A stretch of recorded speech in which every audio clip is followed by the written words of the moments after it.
Hello, hello, everyone. I hope you all are doing well.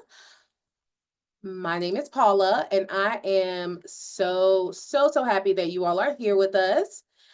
Give me 1 second. I'm going to stop sharing my screen so you all can see me, and then I can see you.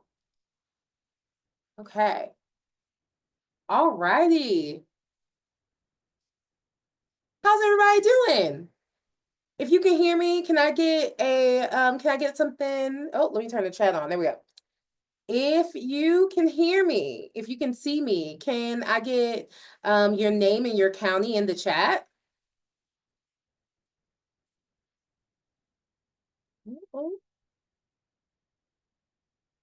unless nobody can hear me, nobody can see me. You got your hand raised, Anthony?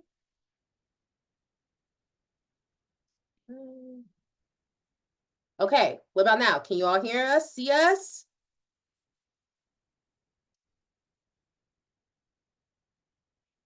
Oh.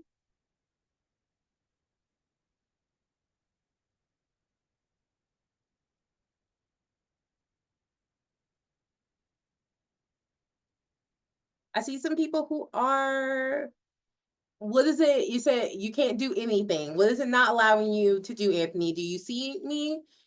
If you see me, could you put that in the Q&A box?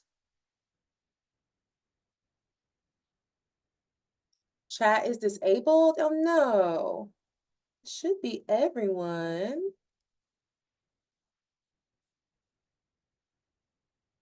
You said you can see me. Okay, try the chat now. Did you see my message in the chat, friends?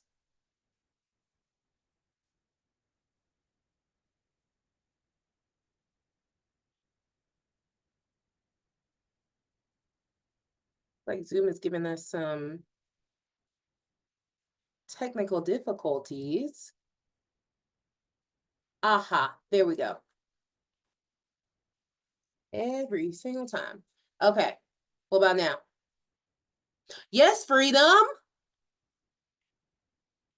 All righty. Okay, so now that the chat is working, so happy that you all are here. If you could put your name and your county in the chat for me.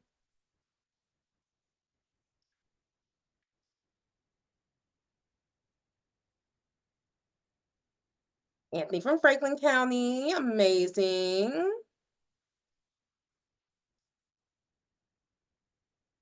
Is it Laura? Am I saying your name correctly? Laura, you're from Jefferson County.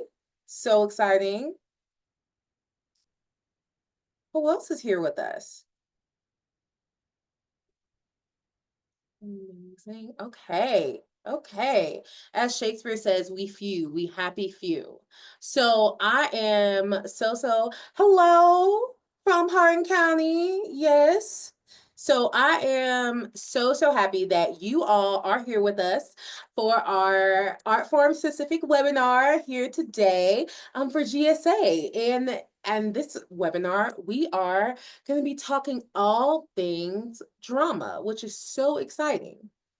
So I know, like this, please, like Raise the Roof. I don't know if y'all know what Raise the Roof is. That might be like a little before your time. So I'm like, maybe I'm dating myself. But so my name is Paula. I'm the associate. Oh, you know, okay, Anthony, you know. My name is Paula. I am the associate director of GSA, aka the Governor's School for the Arts. Welcome. So today we're going to be joined. Well, we are joined by a faculty member, my words. I guess I didn't do enough tongue twisters before we got started. But I'm joined by one of our amazing drama faculty members, and you're going to learn a little bit more about them in a moment. And so what we're going to be doing today is going through the drama applicant guide. I'm going to literally pull it up so everyone is going to see it. We're going to go through the drama applicant guide, and then we're going to have some time to do some Q&A. Okay? So for my friends who are watching this live on Facebook, you can put questions in the comments, and when we get to Q&A, I will do my best to look at both ends of it, okay? So are y'all excited? Because I'm excited. So I want to introduce someone who is quite phenomenal. I'm so excited that they've been a long time member of the GSA community, but now they were on campus with us the first session. It was amazing.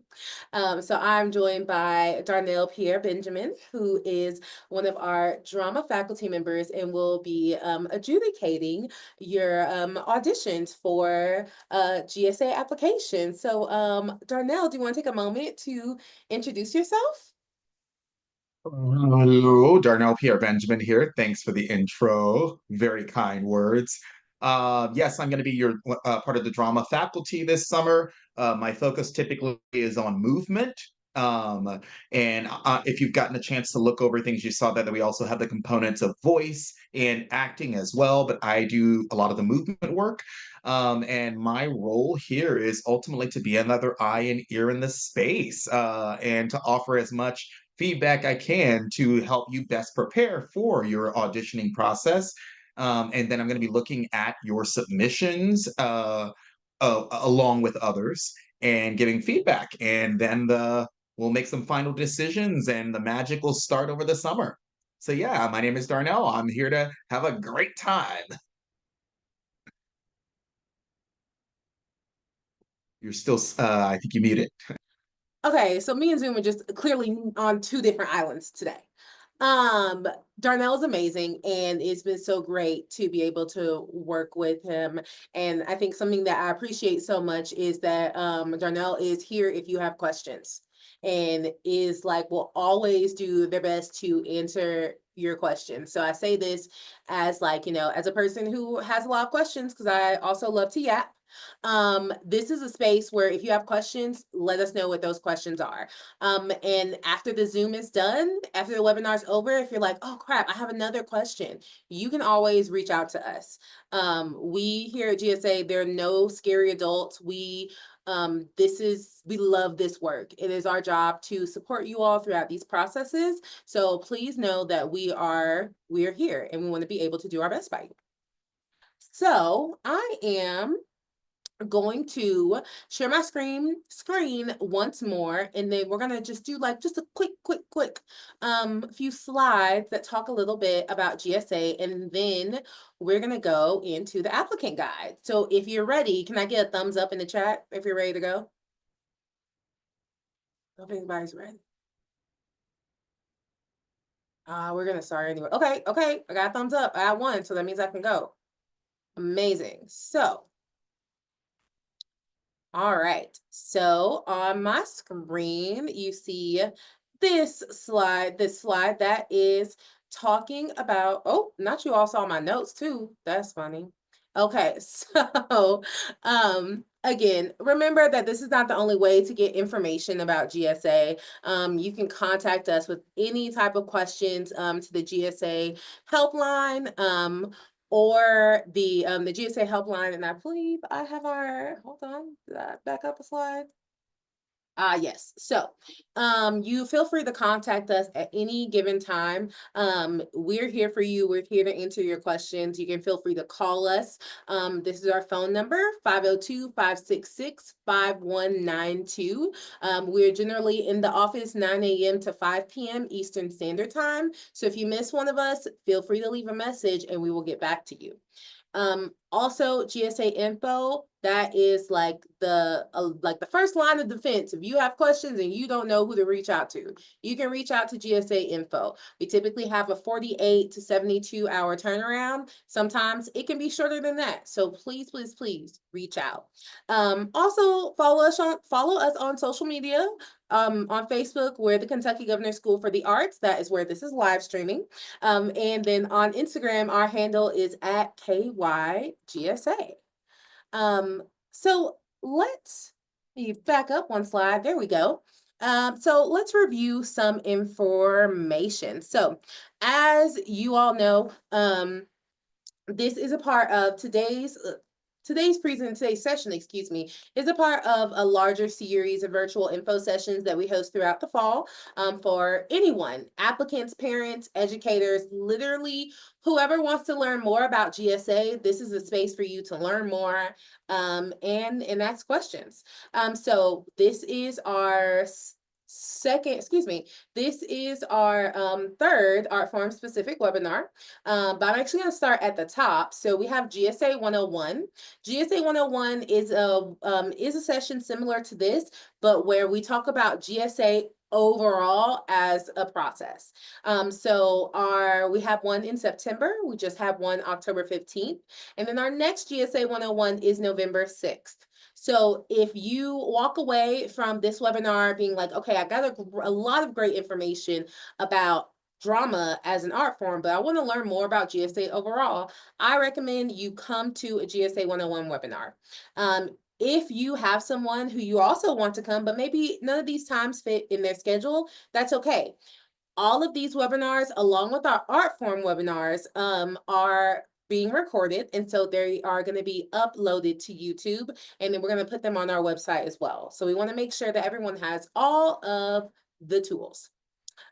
With that being said, our application portal is now open. The applicant guides have been released, as well as the application walkthrough video. And something that's really exciting that we're still working on is we made like a nice video to just kind of talk about how to use the applicant guide. So if you're a person where you can make the webinar and you don't really want to watch a full video on YouTube, this video will be a short snippet to kind of tell you how to best use the applicant guides. And we're going to post that when it is ready to go. Again, these are the specific dates for the other art form webinars.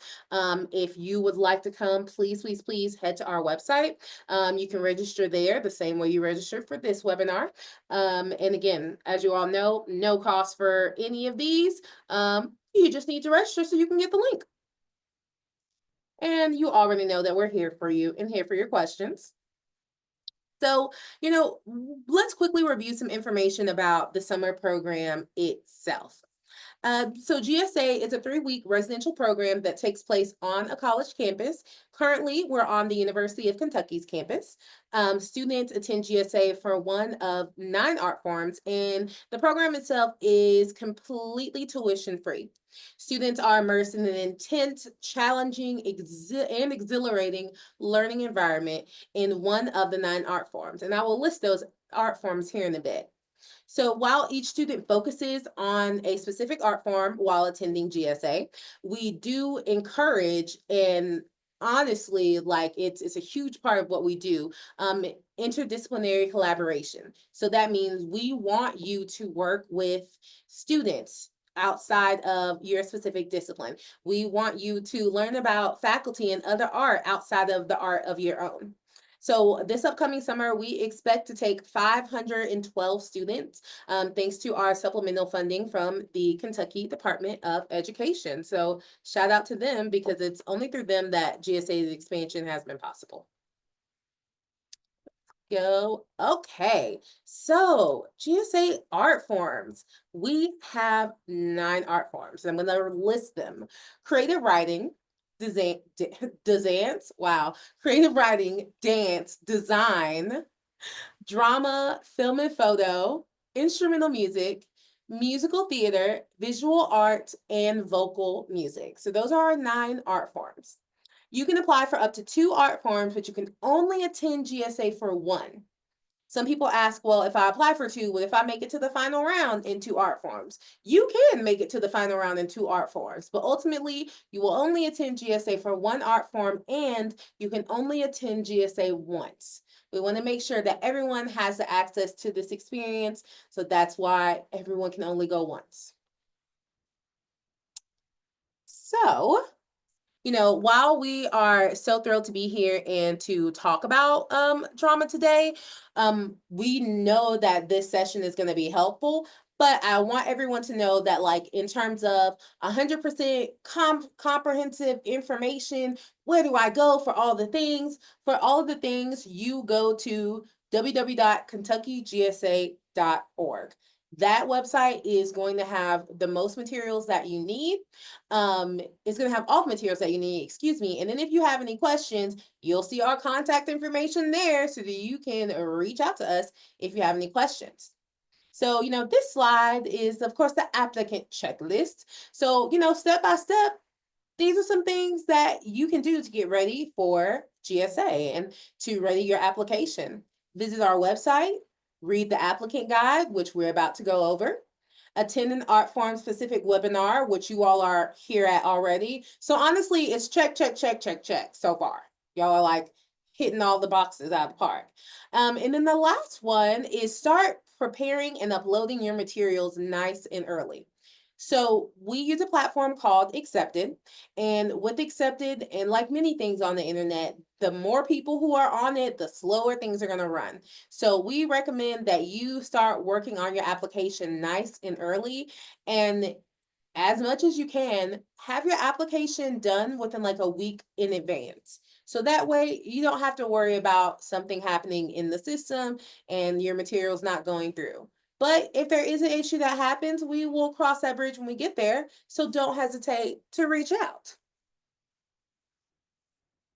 So a few items of note. Students must currently be a sophomore or a junior to apply. We will not ask for GPA, SAT, ACT scores at no point during this process. You can apply for up to 2 art forms. There is a $35 application fee that is collected just before submitting your application. And if you're a person who wants to apply for 2 art forms, there's an additional $15 fee for that additional art form.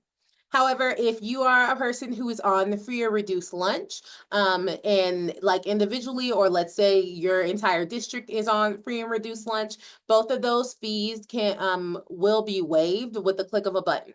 No questions asked. We don't need any type of waivers or anything like that. You just click that button and you don't have to pay the application fee. So a little bit about our application timeline.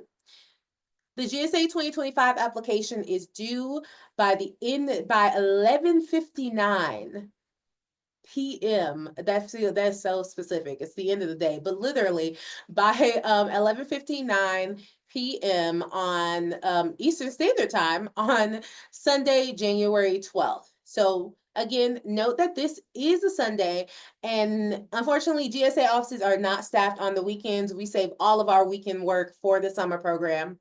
So that means that January 10th is the last day that you can call or email us with questions. However, as I said earlier, don't wait to the last minute if possible to upload your application and your materials, because the system is going to inherently run slowly as more people are trying to submit their information. But just know that, again, if you do have any problems though, Accepted has a whole technical team who is here to support you. And then, we're not always the most tech savvy, but we can help in the pinch too. So with that being said, the finalists are going to be announced on February 14th. So that's when people will learn if they've advanced to the second and the final round. And that's about a month and a week or so before the final round audition/reviews that take place on March 21st and 22nd. So GSA's final round auditions will be hybrid. So that means that some auditions and reviews will take place in person at the University of Kentucky, and then some will take place online via Zoom. So full details are going to be in each of the applicant guides. And then we will announce the accepted and the alternate students. So the students who are going to be accepted into the class of 2025, and then the alternates who are placed on the wait list on April 11th. And then finally, the dates for GSA. So GSA session 1 is going to be June 8th through June 28th, 2025. And then session 2 is going to be July 6th through July 26th, 2025. All students will attend one of 2 sessions listed. Students are assigned which session they will attend and learn which session they've been accepted to along with the class announcement. So on April 11th, you will know if you got accepted and what session you're going to be in. So most art forms take place in both sessions with the exception of design and dance. So design will only be held in session 1 and dance will only be held in session 2. So I think that's the end of my slideshow there. So I am going to, oh, come on screen. I'm going to unshare my screen if it will let me. Thank you so much, Zoom. So I'm going to stop sharing my screen and then I'm gonna pull up our handy dandy applicant guide and start getting that ready. Okay. So while I'm getting this pulled up, Darnell, could you tell me could you give me like a nice overview of what the drama program is like at GSA? The drama program, to give you a sort of idea of the day, for example, you're going to start your morning. There's always morning announcements. And at morning announcements, that's where everybody comes together. And we sometimes have performances. Sometimes there are actual announcements that are needed for you to know about. And then from there, we move to our first session of the day, the morning session. And just as I mentioned earlier, the way drama works, there are three different things we cover. We cover movement work, we cover voice work, and we cover acting work. When you think about the acting work, you can think of Konstantin Stanislavski, and if you're not familiar, that's kind of like the perspective of our contemporary way of doing theater, which is connecting the mind with the body. So that's the acting world. In the voice world, you could work on anything from proper warm-up techniques, tongue twisters, breathing exercises, connecting with your diaphragm, learning proper alignment for your instrument to be the strongest. And in the movement work, we're going to focus on a couple of different techniques, but on the broad spectrum of movement, what I tend to focus on the most is helping you connect your mind to your body and how can your body tell a story that the words aren't saying, right?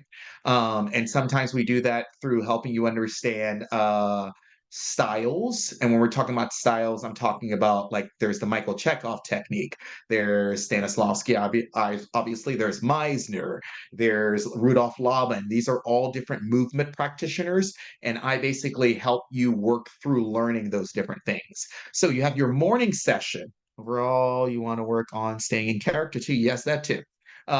So in the morning, you'll have a morning session, and sometimes it might just be a morning of voice work, or it can be a split morning where half of you are working on voice work, half of you are working on movement work. Then you go to lunch. After lunch, then you go for your afternoon session of working. And that's where we'll do another technique or another discipline within the world of drama. That's either movement, voice, or acting. And then we'll have dinner. And then after that, you're going to have a third session, or sometimes there's a performance that we go to and everybody goes to the performance, or sometimes it's a field trip. So you never know what the evening is going to look like, but generally, the day overall kind of stays where you have morning announcements, then you have the morning session, then you'll have lunch, then you have an afternoon session, and then dinner. And then sometimes the evening can be different. But that's kind of an overview. And if you can tell, it's a long day. So typically, rest is going to be your big friend, especially trying to manage through long days like that. Rest, rest, rest.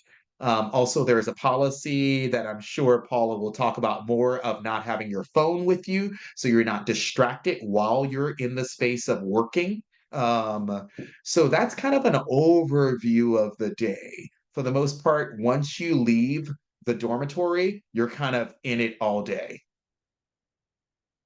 Did I miss anything? No, not at all. Not at all. Perfect. That is that is a nice summation of what it's like at GSA. Especially, I'm so sorry. Give me 1 second. And while Paula's doing that, I just want to talk a little bit about when you think about drama, drama is ultimately, we're talking about theater, right? So a lot of the work that we're going to be doing is helping you not only refine the skill you've already built as a young artist, but we're also helping you build onto those. So we're going to give you a lot of new terminology, a lot of new practices. And it's also personally based. You get the general base where you're going to learn something that everybody's going to learn, but you all individually are going to have different things that you need to improve on. And that's where, for example, when we split up in different groups, sometimes we do individual work with students to help you personally build. So the work is both collective and specific to you. So you get a little bit of both.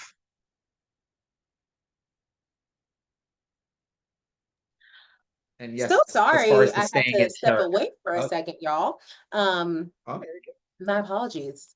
Um, I love so back what I was saying is I really appreciated, Darnell, that you talked about like just that this is a rigorous program. So sometimes people I think sometimes I like to talk about GSA as a college preparatory summer arts intensive. So it is long days and so it is a long days, and also rest is going to be your best friend. Rest and hydration going to be your best friend, literally going to be your best friend. so while so we've talked about that and we talked about a day in the life of a GSA drama student. Let's go over this here applicant guide.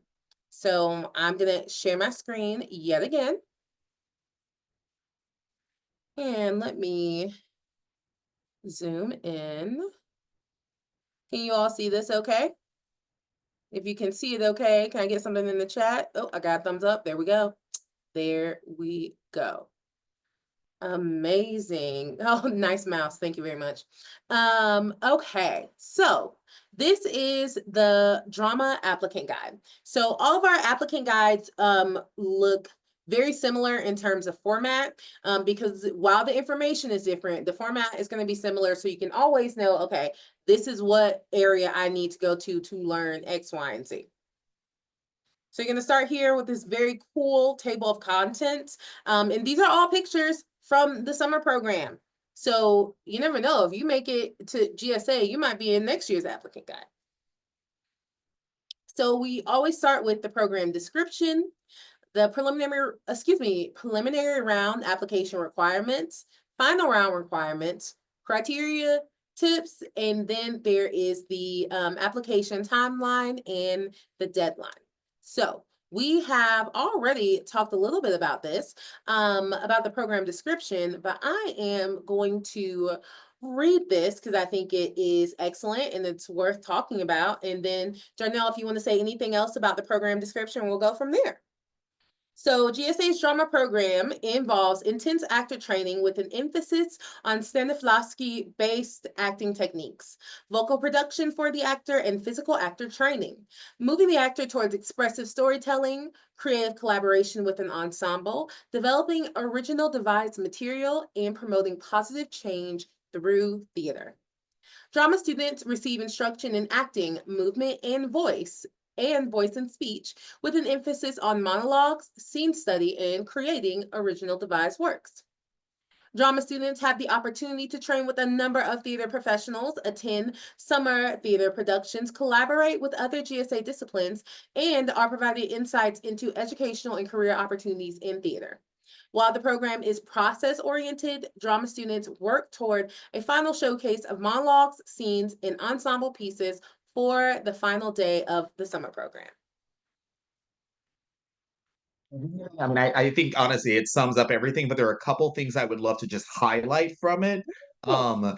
That notice that it says, everybody, the program is process oriented. And I think that's important to remember. We are all, as artists, on our individual journeys, and what GSA is providing is more to add to your experience. The goal when you leave from GSA, it's not like suddenly, ta-da, you've done it. Now you can go off and you are this professional performer who's going to go off and create great things. Yes. And I want you to remember that this is process oriented, meaning that this is just a part of your journey.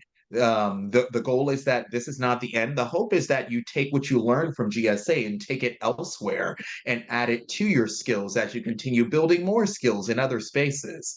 And the other thing I want to say is that whenever I teach movement work, I come a lot from the perspective of viewpoints, which that's when you look historically, Mary Overly, who was a choreographer, started it, and then Anne Bogart turned it into a theatrical device. And its intention is three things. And actually, it's really great that those three things are in the description. One of them is to build ensemble. So it's about working together, learning to work with people and say yes and.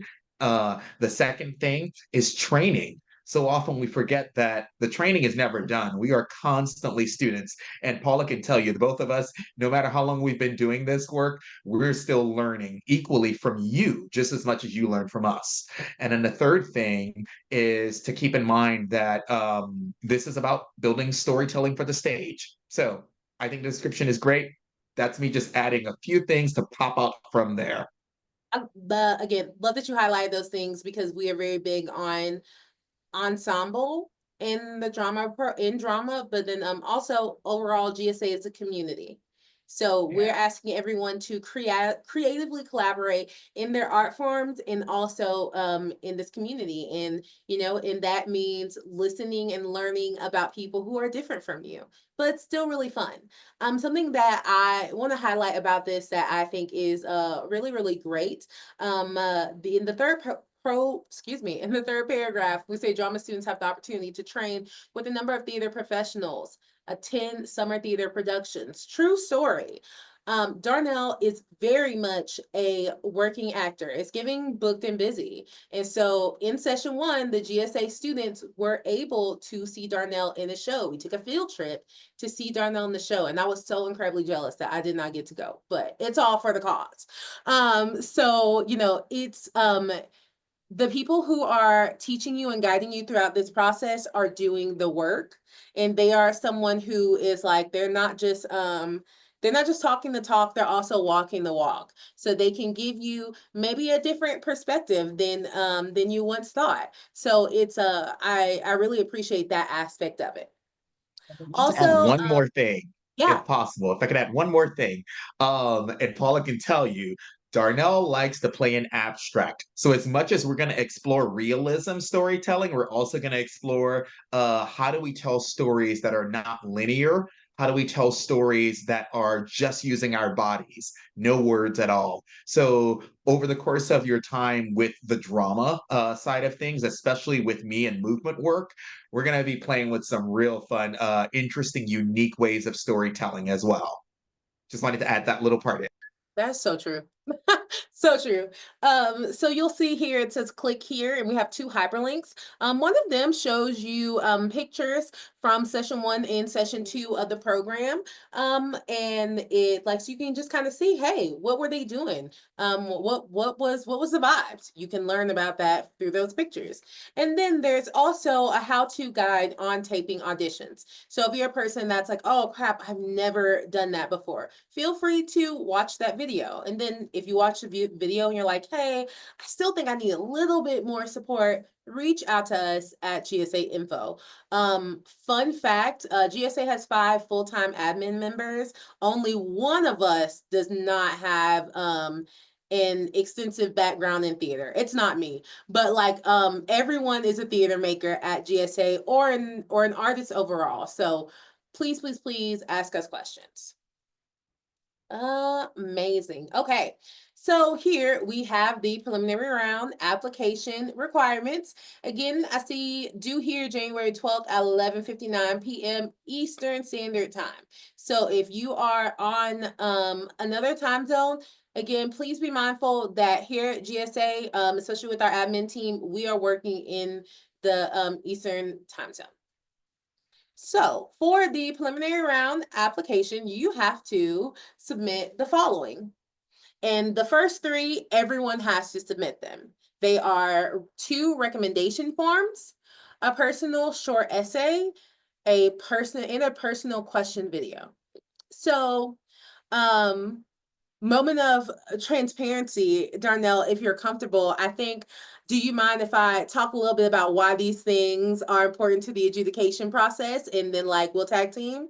Amazing. So, the recommendation forms. Do this first. It's literally, it's also here.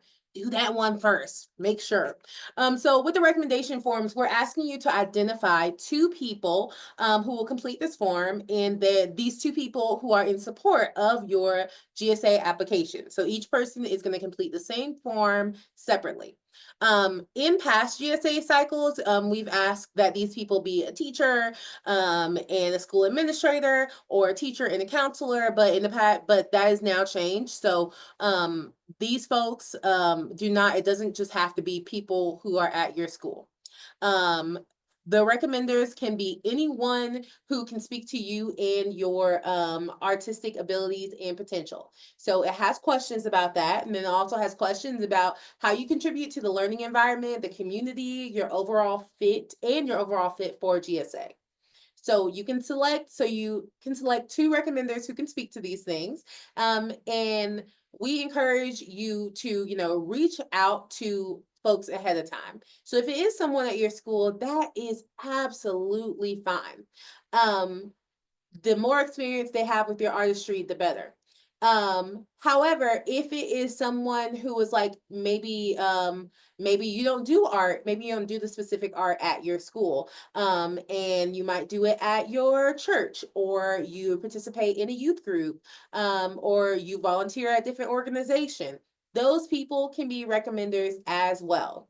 So it says recommenders can be teachers from inside or outside of your school and in any subject, school administrators, mentors, or other people involved in your personal or artistic development, such as a coach, a youth minister, or staff at an organization in which you volunteer.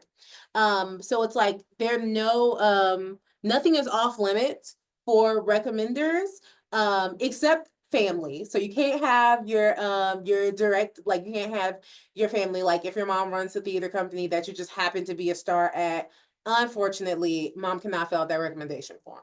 So sorry.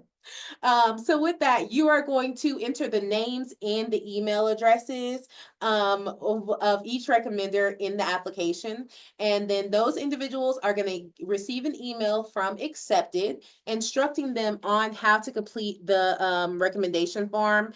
It should take 10-15 minutes tops. It's not necessarily it's not that intense. So before you submit the information, we want you to reach out to the folks, preferably ask them if you can list them as a recommender, because hey, no one wants to be caught off guard. So inform them that you're applying for GSA and ask if you can list them as a recommender. That's also a really great time to tell them why you are so interested in GSA.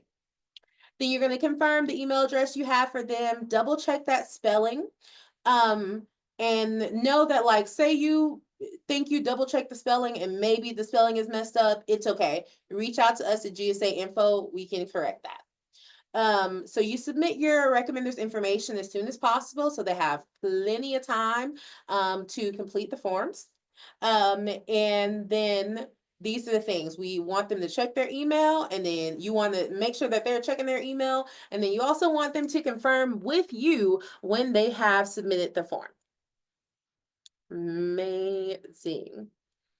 So once you submit that information, you're going to go back into your profile, and then you can complete the remainder of the application, and Accepted calls that application part 2. So just a few more additional points about recommendations. We don't do letters of recommendation, so no one has to submit any or email us, mail us, nothing. Applicants are not able to view the contents of the recommendation. As I mentioned earlier, parents and immediate family may not fill them out. And we encourage you to just do the best that you can. If you're applying for 2 art forms using the same recommender, that's absolutely fine. They still have to complete with the recommender forms per art form. So if you're applying for 2, they have to complete 2 recommendation forms, even if the answers are going to be identical. So, moving down, I'm gonna address the first three that I mentioned, and then I'll talk a little bit about why they are so pertinent to the process. So the second piece of material is a personal short essay, and I say short, like bolded, all caps, italicized, 250 words max. So the question is, how can slash why should the art form you are applying in be of importance to your community or society as a whole? So you're going to provide that answer that is specific to your art form. So as we're talking about drama, it will be specific about drama. And with this, we want you to be open, honest, authentic in your response so that we can learn about you and learn about the type of work that you like to create and produce. You're going to upload this as a document file. And then here is, there's some little more information about, what you should title it. And then the third one is the personal question video. It needs to be 90 seconds max. So with this, you are going to be answering the question, is why is the art form you're applying in or drama important to you? What are your goals? What are your goals for yourself as an artist in this art form? So we want you to provide an answer that's specific to what you are applying for. So if you're a person who, let's say you are applying for drama and musical theater, it is in your best interest to do two separate videos in two separate essays and not just try to use the same video for each art form or the same essay for each art form. Again, we want you to be open, honest, and authentic in your response. We want to learn about you. And then these last 2 points are just giving you some more logistics about, how you should film the video. Start your video by saying, hello, my name is, and then say your first and last name. You want to do your best to do it in a space that is quiet, doesn't have a lot of interruptions or noise. Do not edit or splice the video. So this doesn't have to turn into a TikTok, literally 90 seconds. If you need to do 2 drafts, that's fine. But no one has to do full-fledged productions as they think about these videos. Leave the camera in one place. We definitely don't want to do a get ready with me day in the life vlog. No, leave the camera in one place and then, tell us about you. So, as we think about all of these pieces of materials, excuse me, these 3 pieces of application materials, these are so incredibly useful to not for the adjudicators throughout this process because it lets them learn more about you so that they can learn how they can best serve you as a student in their program in how it's going to also help them build the ensemble, build your curriculums. It's really a good a good way to put yourself out there in a way that doesn't involve your monologue or doesn't involve your scene. It is something that it is a way that you can speak about yourself and your hopes and your dreams without sometimes for me I think the scariness of doing at times the monologue because I want it to be perfect and I want to be able to communicate myself and all the things I want to do through my work. But it's also just as valuable to be able to talk to a camera or put it in an essay and say, this is important to me and this is why this is. So I think, Darnell, you might be new to adjudication, but I know you're not new to processes like this. So I'm curious to know, based on your time at GSA, why do you think these are important?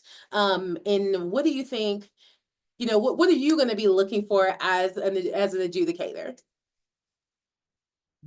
I'm looking for when I think of adjudicating, I want to see you. I think oftentimes when people audition for something, they feel like they need to present what they think the person has in mind. But the reality is that we don't know you and we want to know you. So we want you to present that person. That's exciting. Um, I think oftentimes in audition processes, people tailor their material to the company or to the place. And no, choose material that speaks to you.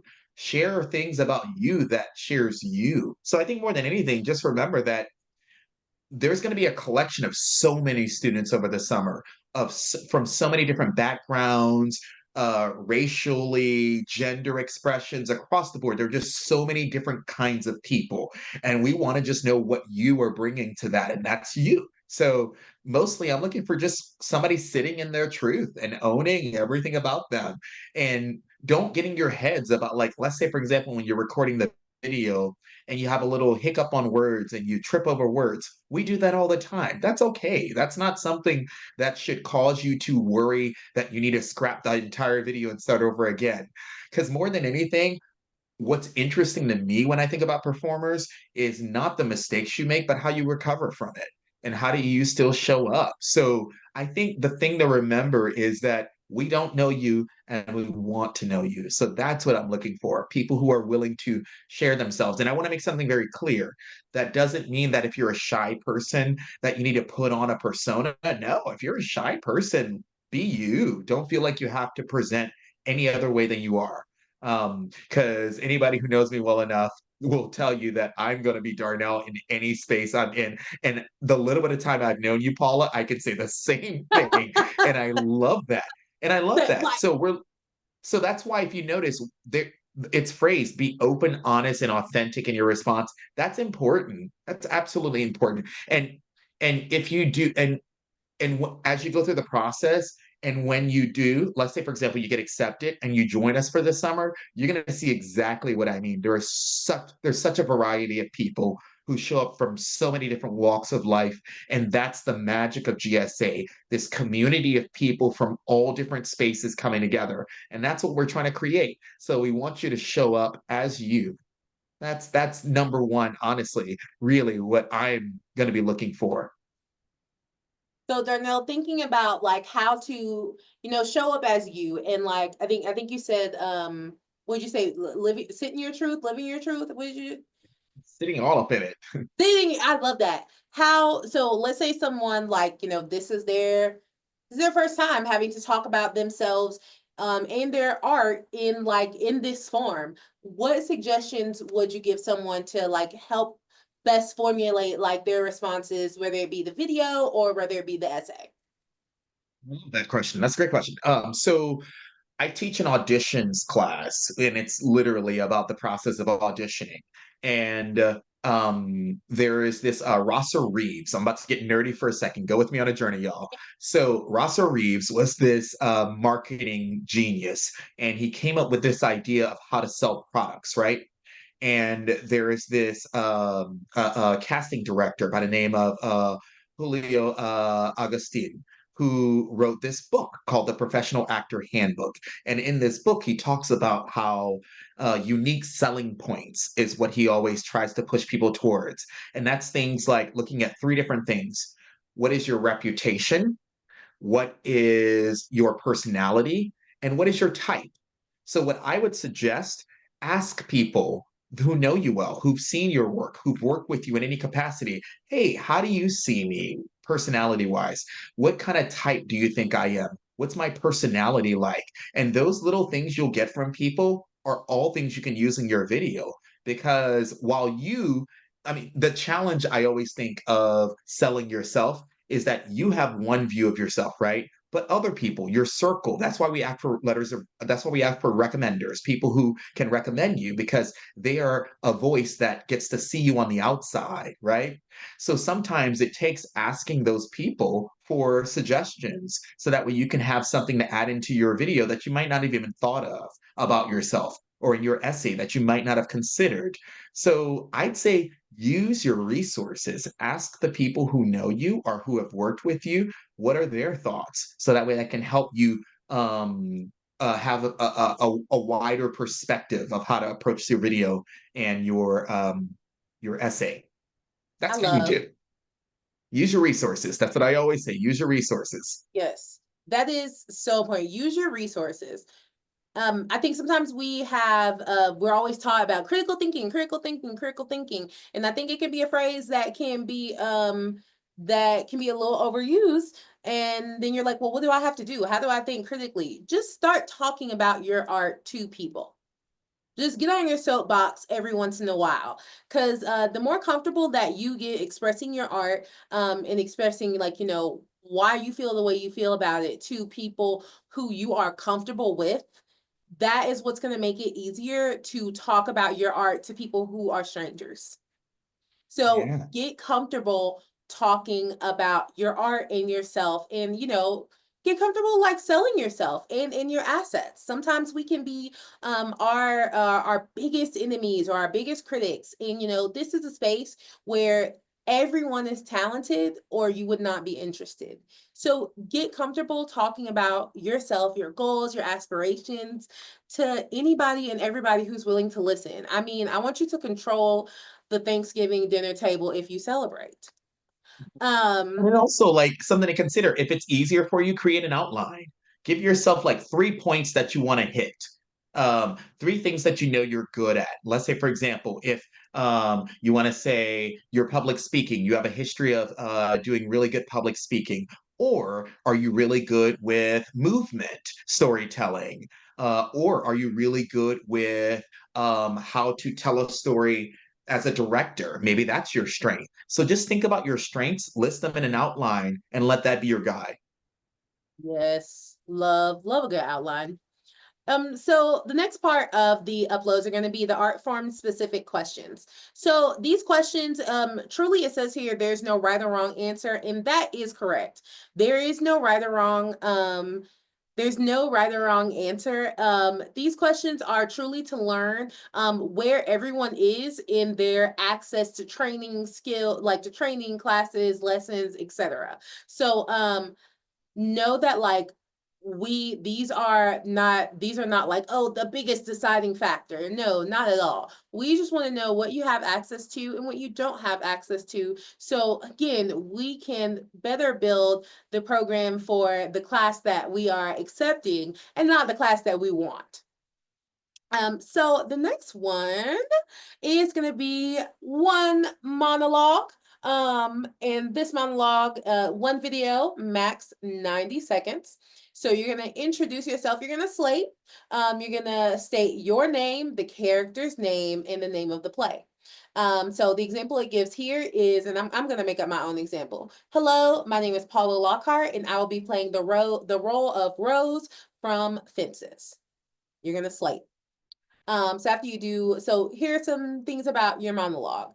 Your monologue should be spoken by a character from a produced or published play that you have read entirely, rather than a piece of poetry or prose. We're gonna put a mental star next to that because we're gonna come back to that. Your monologue should be active, not telling a memory or a story from the past or speaking to a person about a present situation.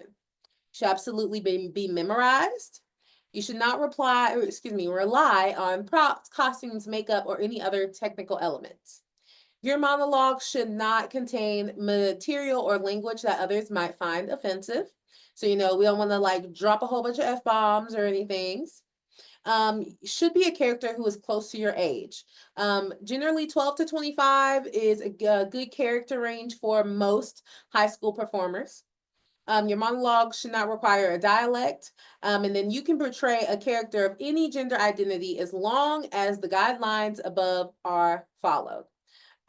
So as you're thinking about yes, love that, Darnell. As you're preparing your material, some questions for you to ask yourself. What does this character want from other characters? How is this character different at the end of their monologue? Where does this character start? Where do they end up? It's important to think about how the character changes over the course of a monologue or what is realized. So, all of these things that we mentioned, you're going to learn those and develop those answers once you have read the entire play.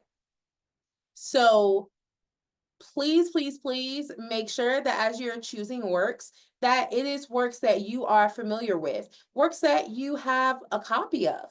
And if you don't have a copy, that's not the end of the world. That is not the end of the world by any means. But we want to make sure that you know about the excuse me, the play or the screenplay. I love, Darnell, what you said about a screenplay that you have read. Um, Darnell, do you want to talk a little bit more about the comment you put in the chat? Because I think it's perfect. Yeah. So the challenge with screenplays is that screenplays can be really great. They absolutely can be solid. The challenge is that if it's something you've seen a lot, we don't want you to fall into the habit of feeling like you need to do what the other actor did with it. So if you're going to choose a screenplay, just make sure you're conscious that you're making your choices and you're showing your version of that character versus doing what's already been done. And I want to go back to the other thing, like being produced from a published play. Why that's important is because there are a lot of monologues out there that are not from plays, that are just standalone monologues, and oftentimes they're not active. There are characters who are just sort of mulling in a thought about something because they have no depth. The character isn't coming from somewhere going to somewhere else. It's that moment and only that. So beware of not of choosing material that where you can't find the entire full length play. And also one acts are good too. Just know that it doesn't have to be a complete like 2 act play or like with classical theater, 5 acts sometimes. This could be a 1 act play. I'd even say it could be from a 10-minute play, but we just want to make sure that it's from a full story. That's not just its own individual monologue. But yeah, with the screenplay thing, I'd say go ham with it. Just make sure it's material that you are making individually yours. Love, love, love. So And we do have, especially with the age range thing, I just want to be yes. with because I am when I was your age, I made the choice, y'all, where I remember I did an audition and I used a monologue with a character who was 45 years old. And of course, I it made no sense. So avoid those monologues, please. Love. I'm like picturing that. It's so funny to me. Like you This like is like 16-year-old me, by the way, doing like that this is hilarious. 45-year-old character. Like, what's going on here? So here's some tips for making your video the best it can be. Record your monologue in an interior space that is, of course, free from noises, interruptions, etc. Shoot at eye level, leaving the camera in one place. Do not speak directly to the camera. Pick a point of focus for the character you are talking to that is to the left or the right of the camera, but not too far away. Again, do not edit or splice your video. You don't need like any intro effects, nothing like that.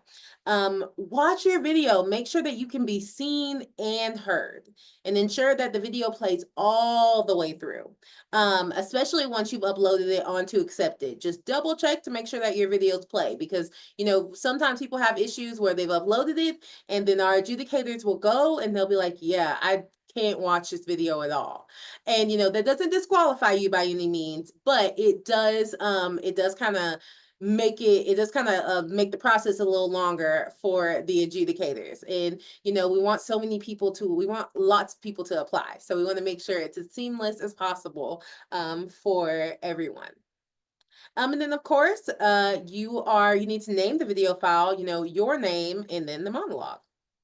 So something that is optional, but it's always so much fun to view them is the special skills video. So with the special skills video, this again, optional. This is a video where you can demonstrate a special skill that you have. So this can be performing a dialect, it can be singing, dancing, a short little, if you have a stand-up routine, roller skating, like whatever you want to share. So the purpose of this video is simply to get to know you better. Know you better. Again, it's to get to know you, and this video is not scored or measured against the criteria that we're going to talk about. So if you choose to not submit the video, that's absolutely fine. But if you do submit the video, make sure to put special skill and then put your last name and know that I will probably watch them because they're like truly a highlight of my time. I'll get another picture from the program. So now moving on to final round. Again, some applicants will be invited to participate in the final round of auditions and reviews.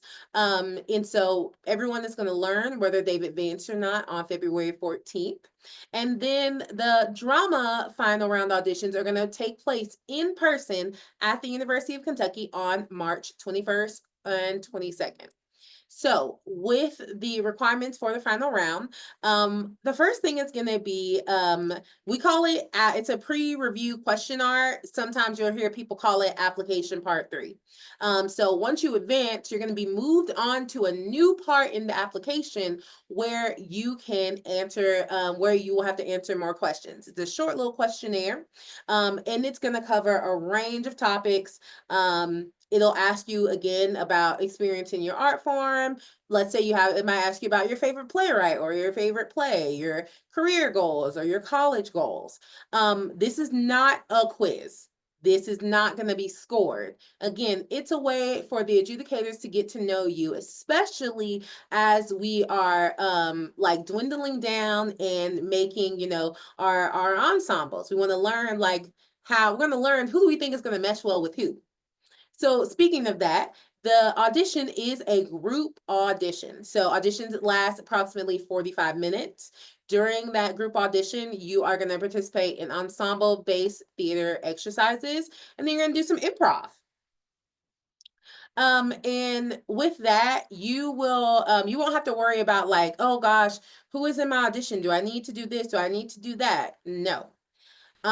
From my purview, the best way that you can prepare for your final round audition at GSA is to come with an open heart and open mind and be ready to collaborate. So the other part is a group interview. So post the group audition, applicants will participate in a brief interview with the adjudicators. You will not perform your monologue in the live audition. I'm going to say that one more time. You will not perform your monologue in the live audition. So as you think about, when will my audition or my interview be? You're going to get that information through Accepted about a week before the auditions. We have you fill out information so we can know how to best schedule you. And if you ever have questions about that, you can reach out to us. So those are the requirements for the final round. And then here is our criteria. So everyone sees this, so I will not read all of this in great detail, but I will say what they are, and then Darnell, if you want to highlight any of them, then we'll go from there. So of course, you are going to be judged on your acting. So that's your connection, creative choices, and your skill. Then there is the voice, that is breath support, clarity, and pacing. Pacing is so important as a performer. Wow. And then there's movement, clear, expressive, freedom of movement. The freedom of movement is truly my favorite part. That is something that I will say is one of the best parts about drama as an art form. As a person, I'm a theater maker as well. Our drama program really allows you to have the freedom of movement, and for me that's like I have the permission to do big things, make big choices, and if I fail, I fail, but failure is a part of the process. And then there's dedication to the art form, growth, and community. So you are judged on all of those things throughout on the preliminary round. So then on the final round, you are going to be judged on those things and ensemble attitude. The ensemble attitude is final round only. Um, Something that I want to highlight this last sentence in ensemble attitude. The actor is encouraging of others and exhibits an understanding of how their role is a part of a whole. The GSA summer program relies heavily on creative collaboration. Simply put, y'all, we cannot do this without each other. So if you're a person who is like, oh, I'm not really into that, help yourself now and slowly but surely start spending more time in ensembles, in groups, and getting comfortable around it. Darnell, do you want to highlight any of the criteria? If anything, honestly, I think everything is just there, and you said so much that was great. Oh, As far as movement, I think sometimes people have the question of not understanding what we mean by movement. Um, one of my favorite definitions of movement is by Rudolph Laban, who was a movement practitioner, choreographer, theorist, and he describes movement as expression. And when asked what does expression means, his answer was life. So every little thing we do in our daily lives is movement, right? And what we're trying to do for the stage is how do we take those things and make choice? I love what you said earlier, Paula, about we're interested in choices you make. What are your instincts versus asking us to tell you what to do?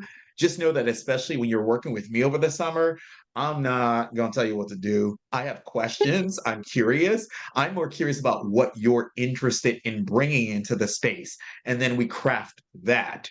I don't believe there is a right and a wrong with storytelling. There's just a clear and an unclear, or a clearer. So that's what I'm interested in. So when you're thinking about movement, try not to get in your head too much with what you think we mean by that. It's simple. It's, can the story be seen in just the movement? If I were to press the mute button, is the story clear? Can I see the character starting one way and ending another way? Like, does the character lose their objective at the end of the monologue, or do they win their objective at the end of the monologue? And how do you go through that journey physically? If the character is a character who is of a high class, how can we see that in how you stand and how you present? If this is a person who is sad, how does that live in your body? That's what we're talking about with movement work. So yeah, that's all I wanted to expand on, was just talking, kind of clarifying a little bit more what movement is. And of course, voice, yes, it's support, it's projection, it's staying on the voice, versus in our contemporary culture, one of the things we have a tendency of doing is this thing called vocal fry, mm, which ultimately causes us to die at the end of sentences. So, for example, die at the end of sentences, die at the end of sentences, die in a sentence, die in a sentence. We're not curious. We don't want that. We want you to drive to the period. So that's voice related. But then we could also talk. I mean, I can go on and on and on and on about all these things. And an ensemble attitude, I can tell you, yes, that is paramount. Paramount, because you'll be surprised at the relationships and bonds you'll make over the course of the summer when you're spending that much time with people. It's really a beautiful thing. So I would suggest, don't wait until the final round to have that ensemble attitude. Have it from the very beginning. Show up ready to play. Even whenever you're individually making videos, still show up ready to play and be open. Be open. ready to That's play. what I I would love add. that. I love that. This is everything that you just said, Darnell, is so much a part of the process, literally of the process, which is why you have a product for final day, absolutely. But GSA drama is, we are process oriented, because you can have a product all day long, but if you're not learning how to be able to replicate, or how to be able to create that new product when the time comes to create a new or another one, then it's kind of like null and void, right? We want you to learn how to do these things so that you can go back into your communities and show other people, because that's how we continue to strengthen our artistic, our like the artistic landscape. Amazing. So then again here, these are a few tips. And again, these are suggestions. They are not eligibility requirements. I am not going to read these. I want you all to go through, read them. I will highlight one or two of them. And again, it's something that I've already said. Be sure to read the play and develop an intellectual understanding of the words and meaning of your selected monologue. Develop an understanding of your character's objective, tactics, obstacles, and word choice. Um, Something that is my fave, don't rush the final moment of your monologue. We've all auditioned enough, and you need to know that this is your space. This is your time. So you Once you take a moment and conclude your piece, acknowledge that you're done by just a simple thank you. Thank you, and then we're shutting the camera off. That's it. The last thing that so avoid overdone material. This is going to be including anything by Neil Simon, the play Our Town, the musical You're a Good Man, Charlie Brown, anything that is found on your typical, like on your typical overdone monologue or scene list, is one that I will probably avoid as we think about GSA. If you're a person that's like, okay, but I don't know where can I find plays? How can I do X, Y, and Z? Reach out to your educators. They might have suggestions. And if you're just like, oh, yeah, I don't know that either, listen, there are, again, everyone here at GSA knows a play or two, and we can help you if you need help. But, be conscious about the material that you're choosing. Darnell, did you want to highlight any of these tips? I think ultimately, like, so the thing I always think about, the first and last moments of your monologue, I'm a big believer, are the most important. Um, Find the way to ground yourself at the beginning of the monologue. What is the thing that makes you decide to start speaking? What is it that happens with the other character that makes you need to say something? And Mhm. use that to start the monologue. And when you get to the end of the monologue, think about, did I win my objective? Did I lose my objective? And how does that, and even the objective, just remembering that the objective is the thing you want. What is it that your character wants? And let that drive you through the monologue. And when you get to the end, make a decision for yourself as the actor who's looking in on this character. Does my character get what they want at the end or not? And let that affect how you end the monologue. A thing that I love that it's mentioned, don't rush the final moments of your monologue. I can tell you, actors of all degrees, people who've been doing it for a long time, people who have been doing it just recently. It is the number one thing that happens with actors. You get to the end of your material and you're so like, just kind of like, okay, I'm going to stop now. No, sit in that final moment. Let us want you to not stop. That is what we want. So make sure to finish the monologue, and choose material that speaks to you, y'all. Like, a challenge I think with a lot of actors is that you get into the habit of, oh, I just need to find something. I just need to find anything. No, don't just find anything. Find a material that really speaks to you. And just like Paula said, we are resources. Reach out. If you're, but reach out with specific questions. Like, for example, if you are interested in finding something with a character who's maybe high energy, who, because that's the type of person you are, and you want to find something that fits that, then we can point you in a direction. But if you just reach out to us and ask, hey, I don't know what to pick, that doesn't help us. So try to come in with questions that are more specific, like you're looking for a specific piece of material to help you.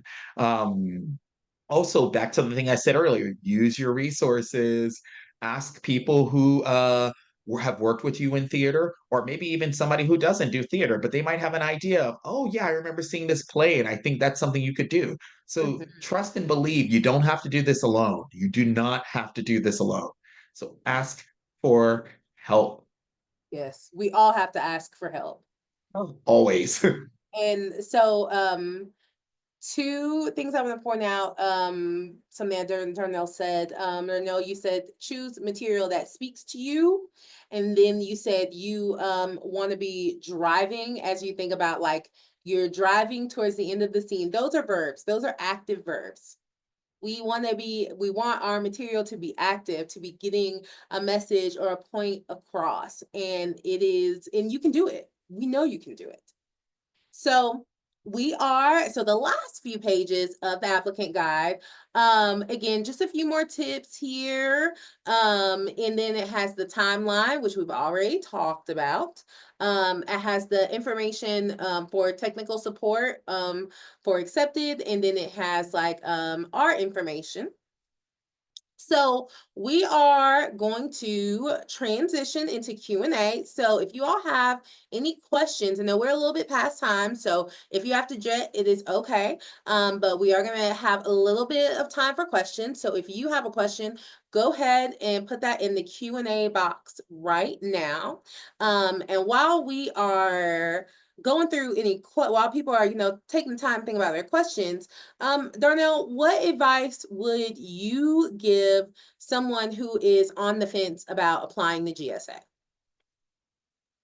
If you're on the fence about it, I would say first ask yourself, what is it that has you on the fence? What is it? If it's fear of rejection, I don't think that's a good excuse. Because here's the thing, y'all. Life is very interesting. When one door closes, another opens, but you won't know unless you try, right? So if you're on the fence because you're afraid of you're not going to be as good, just know that we've had a history of students, like for example, last year in drama, we had a student who never performed in a play, very new to acting in general. Yeah, he had never been in a play. Oh, Uh, we can talk about okay. Sorry. Cameron. Cameron. Yeah, very, very, very green. Oh, wow.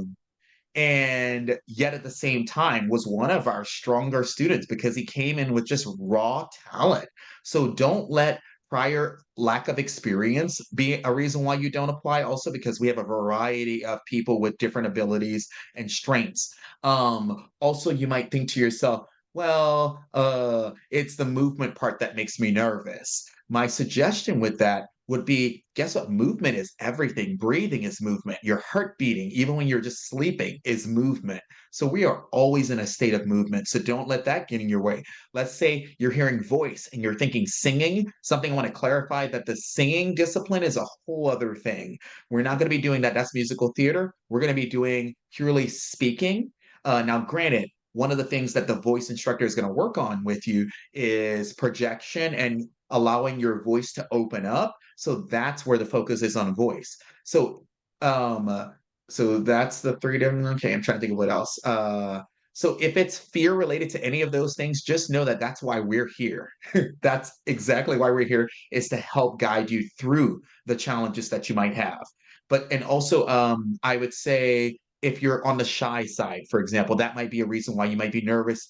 Just so you know, we have students of all personalities, so many different personalities, and people always find their little groups and their clusters, and then there's the collective whole group. So just know that you would not be left alone unless you want to be, which is valid as well, because we had students who sometimes sit by themselves for lunch, not because they don't have people who want to sit with them, but sometimes because that's how they want to be. There was this one kid every day I would see him with his book, and he would just read during the breaks. And so, whatever, just know that there is space for every single person. Or if it's fear of, I don't know, for whatever your fears are, just know that you don't need to have them. Because here's the thing: do the application, do the video submission, do the essay, do all of that, and just leave it out, put it out there. And you never know what might happen. You really never know what can happen. Because, and just so you know, even if, and I want to make this very clear, even if you do not get accepted, that is not a failure. That is not a failure. There are so many students who apply. So know that there are so many people. There's no pressure being put on you in any way. And if you don't make it this coming summer, you could apply again for the following summer. So just know that there's always an opportunity to continue the journey, whether that's through GSA or not. But we would love for you to at least take that chance, and not even a chance on us. Take a chance on yourself. Do Yes. it. Do So it. do it. Yes. Something that we say, we don't mention it in this slideshow because it's like we really want to focus on the applicant guide, but something that we say in our other GSA presentations, that GSA is not the end all be all. GSA is not a determinant of your artistic ability or artistic future, none of that. We are one program of many. So know that, like, we want you here and you want to be here, but if one of those things ends up not happening, you're still iconic and you should still continue learning and growing and participating in art. And then the last thing I'll say before we jump into these questions is that the worst that anyone can say is no. That's literally, that is the biggest thing that can happen. If someone says, no, you don't make it to the final round. That's the biggest thing that can happen. And that is not the end of the world. So, like, I would encourage you to just keep going and to just always give yourself space and just try it. Just try it. So we have some questions in the Q&A. So I will take the first one. Thank you so much for this question, Anthony. Does the screenplay have to be well known, or can it be something that not a lot of people know about? So the screenplay does not have to be well known. I think similarly to like the most overdone playlists, you don't want to like choose a screenplay that is that's overdone, right? So I would say find some middle ground. Find, if you want to do a screenplay, find a screenplay that is published and notable, but also not something that, like, you know, everyone is talking about within the last like 2 to 3 years. um Jaden, thank you for this question. You said, so I'm just clarifying. I'm going to use the example of a Percy Jackson book. If I did a monologue from that, would it be okay? I just want to make sure to know what is and isn't available to me. So I'll try to answer this, and then Darnell, I want you to chime in, please. So in terms of, I'm just speaking from Percy Jackson. Percy Jackson is a musical as well. So I would say, like, if there is the opportunity to um a use a version of this that is not purely a book, like a screenplay or like a libretto or something like that, I would choose that. So when you're thinking about where my monologue should come from, your monologue should come from a play, it should come from a screenplay, because those are written in the active sense. A book, maybe not so much. What do you think, Darnell? I think I'm on the same page. If you Because the challenge with a book is that it's written more sensory wise. Like, I mean, a novel is like see, hear, smell, taste, touch. They want the audience to be in the world, but it's not as active. So I would agree with that. I think you can find, if you can find something from the musical itself, and I'm gonna throw something that I think it's a little risky, but I'm gonna say it out loud. There are some songs that can be really active, right? Not even just Percy Jackson specifically, but there's some musicals that have songs that are really active that you could do as a monologue. But I will tell you, those are challenging because you have to break yourself out of the rhythm. You have to break yourself out of all the learned behaviors of the song. So I think if you can find something ideally that's not a song in Percy Jackson the musical and use it as a monologue, I'd say go for it. Or if you want to get really clever and Frankenstein different pieces together, as long as it's a cohesive, active thought, but that's a lot of work. So I would suggest not putting yourself through all that. If you can find a succinct beginning, middle, and ending monologue that's active in there, I'd say yes. But pulling from the novel itself, nah, I think that wouldn't serve you. Thank you. Jaden, let us know in the chat or in the Q&A if that answered your question, or if you have like a follow-up. Is there a penalty if the videos are longer than 90 seconds? That is an excellent question. No, there is not a penalty if something is like 90, like say you go over by like 5 seconds, or say your essay is like 255 words. Like, we're not like docking points. But we do want you to be mindful, because that is a direction. That is a direction that is in the applicant guide. So, you know, that is showing us, are you able to follow those directions? So it's not the end of the world, but we don't want people to like get in the habit, if that makes sense. And then Darnell, would you like to answer Laura's question?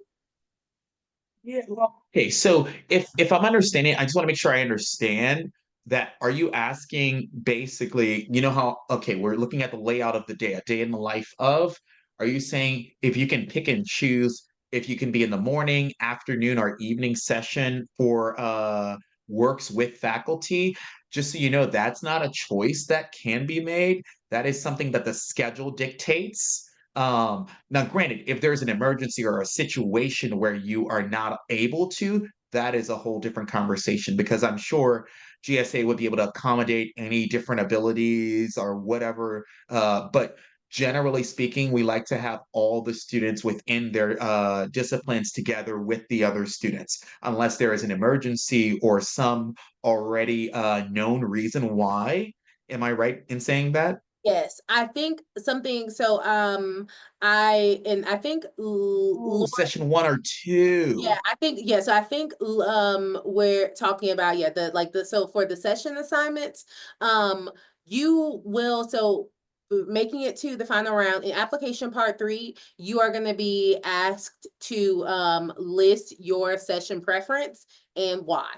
So we ask you to list it there. And so with the adjudicators do their best to assign sessions based on session preference and session assignment. However, and I will, I'm going to say this as like the resident email HR lady. HR is a stretch, but GSA, like, we reserve the right to assign people sessions based on the program need. So let's say you preferred session one. Let's say you prefer session one, Laura, and there's not a reason. It's just like you prefer session one, but we know that there's another student who it's like they have to be in session one because of like this extenuating circumstance. Although it might be your preference, we're going to assign you the session two to make room for that other person because we want everyone to be able to experience GSA. So we give that, so that'll be a part of application part 3. And then I'll mention it just because it's kind of the similar vein. If you are, let's say, like you're a person who it's like, yeah, my mom is getting married, or I'm going to be in my cousin's wedding, or I like essentially saying, I need to miss a day or two of the program. We ask for all of that information within like 70, not 72, but like pretty soon after you find out the session that you've been accepted to and the session that you're going, we say, hey, do you have any absence requests? And I'm going to say that word request because it is literally just that. We can approve or deny it. When we get further in the process, we give guidelines around what is a request that we approve versus what's a request that we do not approve. Again, weddings, funerals, let's say you're in this competition that is like sponsored through your school and you have like a day and you need to go to Cincinnati. Yeah, those are things that like we would approve, and it's a case by case basis. But things that like we definitely don't approve is like I want to go to Olivia Rodrigo's concert. I'm trying to see Casey Musgraves, or like I have a family vacation that I would miss the first 3 days of the program. Those are not things that we would approve because those aren't emergencies, respectfully. And it will be taking, and if you have to miss like especially if you have to miss an extended amount of the program, one day at GSA is like 2 regular days. So if you're missing 2 to 3 days, you've already missed a lot. So long story short, you get to list your preference for the session. We do our best to assign everyone based on their preference, but also we reserve the right to assign people as needed. And then in terms of absence requests, there is information that you will get should you make it should you get accepted. Then the other two questions, lovely. Yeah. So personally, I would say no to Shakespeare, and the only reason why is because there's so many elements that go with Shakespeare. I mean, there's the iambic pentameter, so you have the scansion, you have comparison and contrast, you have rhetoric. There are so many other elements that go with Shakespeare. Now, granted, if you feel that you have the experience with it, that you can confidently deliver it, I'd say sure. But there are so many other things that can get in the way of intelligibility and understanding it if it's not clear. So, and that can hurt you and work against you. But if you feel absolutely solid, sure, with a question mark, but I would advise you to find, if you're interested in classical work, for example, I'd say find other classical work. American classics, anything written between 1920 and 1990, there's a lot of technically classical material that's not verse. It's the verse that makes me a little apprehensive to say yes to Shakespeare. I'd rather you go with prose, which is where there's no special rhythm assigned to it. And as far as special skill, I don't think it has to be. I'd say we just want to know, what other skills do you have that may surprise us or may interest us or that you just want to share? Because, for example, I used to be a competitive roller skater back in the day. Yeah, I know. I'm pulling out deep out of the archives. I was a competitive roller skater. And while that's not quote unquote connected to drama, guess what? I've gotten to skate in 2 shows. So everything could be related to drama because anything could be put into a show. So if you have a special skill that you want to show off, I'd say do it. Hmm. Do it. Love. Oh, what? Sorry, my screen is being. Just while we're on the special skill, if I can go to the Jayton one, I'd Yes. also say something to think about with that. I would imagine that if there's something that's like, I don't know what would be something that you couldn't show off in a video. Like I know people who do parkour work. If you can set up a video and showcase that, yeah. If you are a person who maybe crochets, could you do a time lapse of you doing it just quick so the time lapse shows it quickly? So there are a lot of creative ways I'd say that you could look at exploring, showing something that maybe isn't doesn't translate maybe well to video, but and I'd say if you wanted to just talk about it, I am I wrong? But I'd say maybe I'd love to leave that for you to answer, Paula. Yeah, we want the special skills bit video to be more active. Like to be like, this is the thing that I'm doing versus like, this is me talking about the thing that I can do very well. And again, if you're like, I don't know how that's gonna work, that's why it's optional. You do not have to do it at all. I'm gonna go through these last three. Will we receive confirmation email letting us know that our application and videos were received? So you won't necessarily get a I don't believe, actually, let me take that back. You know what? I'm not completely sure. So I don't want to answer that and say the wrong thing. So what I'm going to ask you to do, um, my friend in here, if you could email this question to GSA info so that I can for sure give you an answer. I can tell you what I think, but if you want to email us, we can like follow up we can follow up in the morning with like confirmed. But I believe you will get an email like saying that, hey, these things are uploaded. But it's still like good. It's still good to like, and you'll see it and accept it too. So you'll see when you have moved on to like when it says like fully submitted. But if you want me to like double, triple check, I will be more than happy to do that. Just email us at GSA info. I know if you're scheduled for session one, but have to miss for any reason last second, can you be placed in session two? That is a tricky question in some things that we take on a case by case basis. Um, that it has to be like a major, it has to be a lot of factors, right? So it has to be like, what is the extenuating circumstance?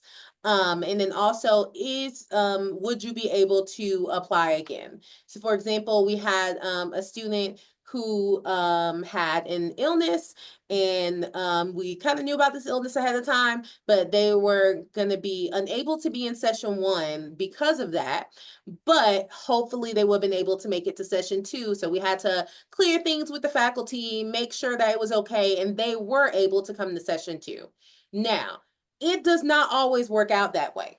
So after you like find out, this is a session that I've been assigned, we include language where we say, hey, we're essentially saying, hey, if you are requesting a session switch, you like, this is how you can do it. Again, request. it's a request. That request may not always may not always give you the answer that you want. So we say, as a good rule of thumb, like, we have all of our dates out here posted publicly, have been posted publicly since August. Yeah, since August. So as you're thinking about the GSA application process, talk to your parents, talk to your guardians, let them know, hey, these are the possibilities, and so that you can do your best to, choose to request the session that's going to work best for you and in your life, because the summer is a busy time for all of us. So Darnell, you want to do the honors and finish us off the last question of the night? Yeah. Yeah. The question is, do I need to have movement in my monologue video or is it purely voice? So back to what I was saying earlier, every single thing you do is movement. So you don't have to feel like you have to present a movement piece for us. Just do your monologue, because every little thing you're doing in your monologue is going to show us how you are in your body. So trust that all you need to do is tell the story of the monologue. Now, granted, if you're a movement oriented person and you want to choose a monologue with a character that just does movement, absolutely, I'd say go for that. But just don't let your audition be about movement. Make it about telling the story of the monologue. What does the character want? I hope that makes sense. Perfect. Amazing. Amazing. Okay. So thank you all so much. I know we had some technical difficulties there at the top. I appreciate you all sticking along for the journey. Darnell, thank you so much as well. So if you all have any other questions, please, again, do not hesitate to reach out to us via the GSA info email address or the GSA helpline. We are here for y'all. And we are so excited to see those applications come rolling in. Bet on yourself. We're betting on you. You are amazing. And we just want you all to thrive. So thank you all so much for joining us tonight. And hopefully we'll see you all during the summer program. Anything from Thank you, you all. Darnell? Thank you. Thank you. Have a good night, everyone. Bye.